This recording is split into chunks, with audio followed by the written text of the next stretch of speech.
अस्सलाम वालेकुम दोस्तों, मेरा नाम डॉक्टर आसिफ अली है। मैं पीएचडी मैथमेटिक्स हूँ। आज मैं बड़ा अहम प्रॉब्लम आपसे डिस्कस करूँगा जो कि है इनहेरिटेंस प्रॉपर्टी के हवाले से। जो भी हमारी इनहेरिटेंस आती है, हमारे वालिद फ़ौत हो जाएँ, वालदा फ़ौत हो जाएँ या दोनों फ़ौत हो जाएँ और उनके बच्चे हैं, 1 है, 2 है, बेटी हैं, 1 है, 2 है, बच्चे नहीं हैं, या इस तरह की सारी सिचुएशंस अगर वालिदैन भी फ़ौत हो जाएँ और उनके वालिदैन भी नहीं हैं, तो प्रॉपर्टी किसको जाएगी? ये प्रॉपर्टी का रिवर्स होना कहाँ तक होता है? यानी कि आपकी प्रॉपर्टी के लीगल हेयर्स, यानी कि जो उसके असल मालिक हैं आपके फ़ौत होने के बाद, वो कौन बनेंगे और कितनी-कितनी प्रॉपर्टी उनको आएगी, ये मैं डिस्कस करूँगा। उसके विद एग्ज़ाम्पल फ़ॉर्मूला भी बताऊँगा, कौन-सा फ़ॉर्मूला अप्लाई होता है और कैसे आपने ये डिवाइड करनी है।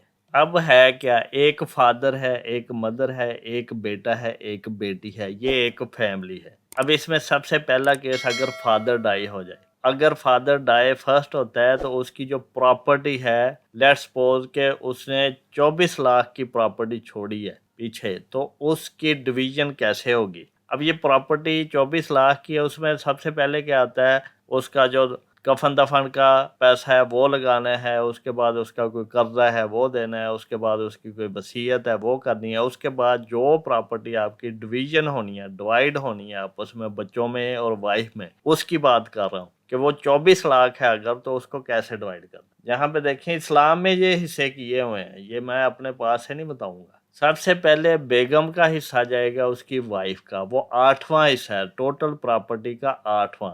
तो एक टोटल प्रॉपर्टी है, उसको 8 पे डिवाइड करें तो 8वां हिस्सा बन जाएगा। तो 24 लाख को 8 से डिवाइड करेंगे तो वो 3 लाख बनेगा। अब यहाँ पे देखें, ये डिवीजन मैं करके भी दिखाता हूँ कैलकुलेटर से। यहाँ से हमने 24 लाख लिख लेना है और इसको डिवाइड कर देना है 8 से। तो ये हमारे पास क्या आता है, ये शायद मैंने एक ज़ीरो ज़्यादा लगा दिया है, तो ये आपके पास क्या आता है, 3 लाख की अमाउंट आती है। तो ये 3 लाख जो है ये वाइफ को हिस्सा चला जाएगा, सीधा सीधा ही। और बाकी प्रॉपर्टी जो बची है वो क्या करेंगे, 24 लाख में से 3 लाख माइनस कर देंगे। तो यहाँ पे हम करेंगे 24 लाख माइनस 3 लाख, तो ये हमारे पास 21 लाख बाकी बचा है। अब जो बाकी बचा है वो बेटा और बेटी में जाएगा। तो आपको पता है कि बेटे के 2 हिस्से होते हैं और बेटी का 1, तो टोटल कितने हिस्से हो गए, 3। अब ये 3 हिस्सों में तकसीम होगा, तो 21 लाख को डिवाइडेड बाय हम करेंगे 3, 3 से डिवाइड करेंगे तो 7 लाख पता है। तो ये 7 लाख एक हिस्सा है, 2 हिस्से बेटे को जाने हैं, तो 7 लाख को 2 से मल्टीप्लाई करो तो 14 लाख बन गया, और 7 लाख को 1 से मल्टीप्लाई करो तो 7 लाख बन गया, तो टोटल 21 लाख है। तो इस तरह 2 हिस्से बेटे को गए, 1 हिस्सा बेटी को, और माँ को 8वां हिस्सा चला गया। अब इसका एक टेबल बनाया है मैंने, टेबल आप देख लें कि पर्सन कौन सा है, वाइफ, उसको 3 लाख चला गया, सन को 14 लाख और डॉटर को 7 लाख। अब अगर मदर डाई हो जाए, माँ की वो फौत हो जाए, तो फिर क्या होगा। अब माँ फौत होगी तो जो माँ की प्रॉपर्टी थी, उसका जो बैंक बैलेंस था, उसके नाम पे कोई प्रॉपर्टी थी, कोई प्लाट था, कोई मकान था, कोई जरी ज़मीन थी, या उसका जेवर है, या जो भी है, उसकी वैल्यू तकसीम होगी जो मदर का था। उसमें हस्बैंड को कितना जाएगा, 1/4, चौथा हिस्सा, टोटल प्रॉपर्टी का चौथा हिस्सा, वो 6 लाख बनता है। अगर हम 1/4 मल्टीप्लाई करें 24 लाख से, या 24 लाख को डिवाइड करें 4 से, तो 6 लाख बनता है। 6 लाख हस्बैंड को चला जाएगा, और बाकी जो प्रॉपर्टी बची है वो हमारे पास 18 लाख आ गया। अब ये 18 लाख उसी तरह डिवाइड होगा, 2 हिस्से बेटे के हैं, 1 हिस्सा बेटी का है, टोटल 3 हिस्से बने हैं। तो 3 पे डिवाइड करें 18 लाख को तो 6 लाख बनता है। 6 लाख के 2 हिस्से, 12 लाख है वो सन को जाएगा, और 1 हिस्सा 6 लाख है वो बेटी को जाएगा। और फाइनल इसकी डिस्ट्रीब्यूशन क्या बनेगी, वो इस तरह बनेगी कि हस्बैंड को 6 लाख, सन को 12 लाख और डॉटर को 6 लाख चला गया। अगर दोनों ही फौत हो गए, खुदा न खास्ता दोनों गए हैं, गाड़ी में एक्सीडेंट हो गया, दोनों एक ही टाइम में फौत हो गए, तो फिर कैसे डिवाइड होने।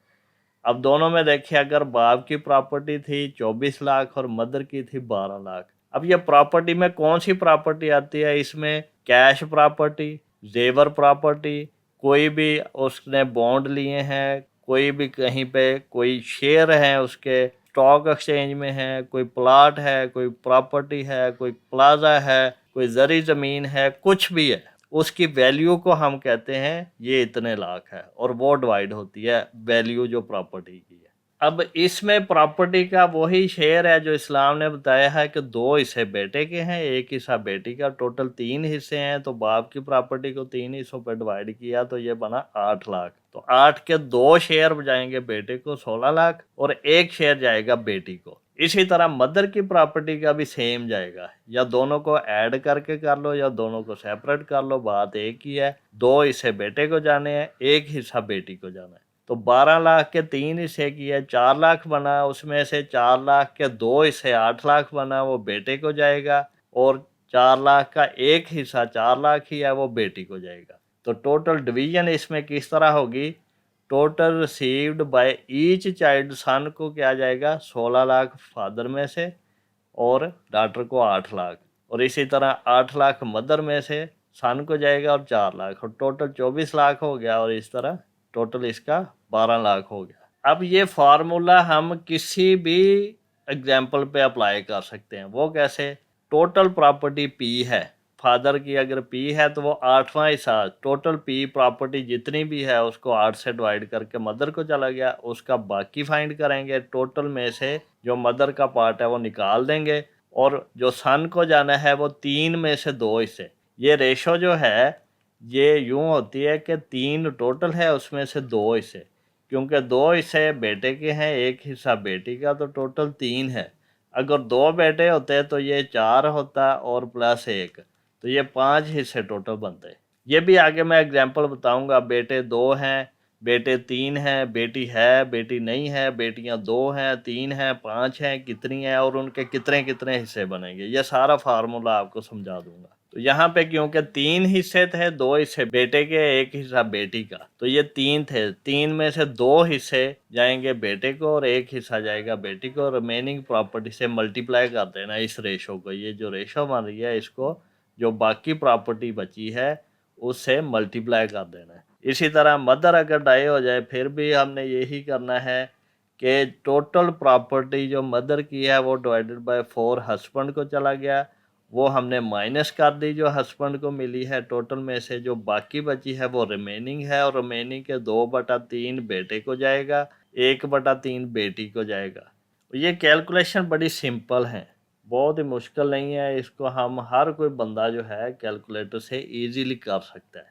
जी स्टूडेंट, लेक्चर पसंद आया तो इसको लाइक करें, अपने दोस्तों से शेयर करें, चैनल को सब्सक्राइब करके बेल आइकन पर ज़रूर क्लिक कर दें ताकि जब भी नया लेक्चर अपलोड करूं तो उसका नोटिफिकेशन आपको मिल जाए।